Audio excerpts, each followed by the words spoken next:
smashes market estimates as the economy grew the fastest in Asia, outpacing even China in the first quarter. But despite the strong figures, some economists still want the growth to be more inclusive. And one way to do that, focus on the agriculture sector. Jackie Pascual reports. Nelia Amante worked in Singapore for 23 years. She returned to the Philippines just early this year, started her own sari-sari store business, and she plans to stay for good. She is one of the many Filipinos who opted to return home, seizing new opportunities because of a growing economy. Things have changed, she says, but more need to be improved.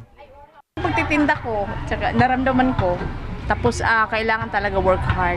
More improvement pa dito sa Pilipinas para uuwi na rin yung ibang taga-OFW. The Philippine economy grew by 6.9% in the first quarter this year, the highest growth in 3 years and the fastest in Asia, even outpacing China for the first time in decades. Socio-Economic Planning Secretary Emmanuel Esguerra says the services sector grew by 7.9%, while the industry sector jumped by 8.7%. The agriculture sector, however, fell by 4.4% because of El Nino. But this was compensated by the strong domestic consumption, OFW remittances, better government investments, and because of election spending. Historically, the first half of an election year often yields a higher growth rate, like what happened in 2010 and during the midterm elections of 2013.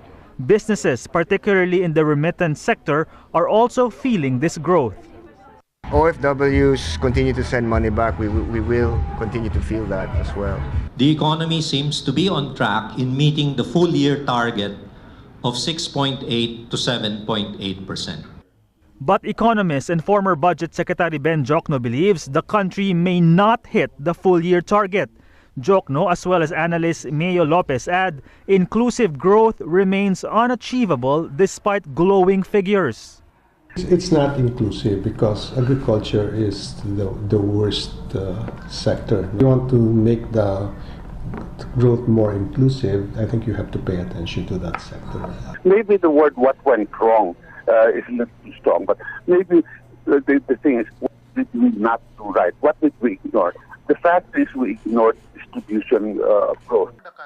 Finance Secretary Cesar Purisima says the high GDP growth rate shows the increasing investor confidence in the country and that the next administration will inherit a growing and vibrant Philippines.